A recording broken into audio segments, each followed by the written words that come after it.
Hello everyone, welcome to my new vlog. এদিকে আমার বর মোটামুটি সারাক্ষণই ডিস্টার্ব থাকে অ্যান্ড টেন্স থাকে। কি তার টেন্স? দুদিন জ্বরে কাটানোর পর সকাল সকাল ডিউটি বেরোতে লাগবে, আর এদিকে ওয়েদারের অবস্থা এই। ওনার সব থেকে বড় প্রবলেম হচ্ছে রেইনকোট পরতে আমার ভালো লাগে না। তো যাই হোক, লাস্টে একটু কমার পর আমি বললাম অ্যাটলিস্ট নিচের প্যান্টটা পরে যাও, তাহলে বাইকে ভিজবে না। যাই হোক, এখানে বাবু রেডি হয়ে চলে গেলেন, আর এদিকে আমি চলে এসেছি তার ফেভারিট রান্না করতে, চিংড়ি সর্ষে। তো এখানে সর্ষে, কাজু বাদাম, পোস্ত আমি আগে থেকে ভিজিয়ে রেখেছিলাম, কাঁচা লঙ্কার হলুদ দিয়ে মিশ্রণটাকে ভালো করে পেস্ট করে নিয়েছি। আর অবশ্যই দেখে নিয়েছিলাম মিক্সিতে যেহেতু পেস্ট করেছি ভালোভাবে পেস্ট হয়েছে কিনা। এইখানে চিংড়ি মাছগুলোকে আমি একদম ভালো করে ভেজে নিলাম।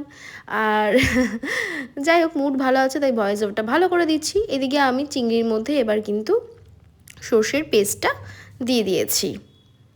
তারপর আমি এখানে সর্ষের পেস্টটা দিয়ে দেওয়ার পর এটাকে ভালো করে কষিয়ে নিলাম। গাইজ, আমরা চিংড়ি মাছ খেতে ভীষণ ভালোবাসি, আর আমার বড় আমাকে এত চিংড়ি মাছ খাওয়াচ্ছে, জানি না চিংড়ি মাছের প্রতি ভালোবাসা আমার কবে উঠে যাবে।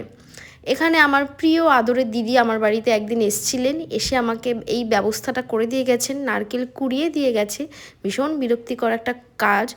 আর এই কুড়োটা থেকেই আমি এটাকে ডিপ ফ্রিজে ভরে দিয়েছি, যে যখনই লাগবে এটা থেকে নিয়ে পেস্ট করে দেবো। যাই হোক, যতদিন চলে আর কি। তো এইবার এটাকে আমি কিছুটা নিয়ে এখানে মিক্সিতে পেস্ট করে নিয়ে আমি কিন্তু কড়াইয়ে যে সর্ষে কষা আর চিংড়ি কষাটা ছিল সেটার মধ্যে দিয়ে দিয়েছি। নতুন ব্লগ করছি, বুঝতেই পারছেন, এটা বলতে যাচ্ছি তো ওটা ভুলে যাচ্ছি, ওটা বলতে যাচ্ছি তো এটা ভুলে যাচ্ছি। রান্নাটা মোটামুটি আপনাদের ঠিকঠাকই বলে দিচ্ছি যাতে ভুলটা না হয়। দেন আমি ভালো করে এটাকে কষিয়ে নিয়ে আমি এবার একটুখানি জল দিয়ে দিয়েছি। তারপরে এই যে দেখুন কত সুন্দর চেহারা হয়েছে, আর সত্যি খেতে কিন্তু ভালো হয়েছে। আমার এই আজে বাজে ভয়েস ওভারের জন্য ভাববেন না কিন্তু যে ভালো হয়নি, খেতে কিন্তু খুব টেস্ট হয়েছে। আপনারা কিন্তু আমার মতো করে করতে পারেন, বিশ্বাসটা রাখতেই পারেন, আর করে কিন্তু অবশ্যই কমেন্ট করে জানাবেন কেমন লাগলো ব্লগটা, কমেন্ট করে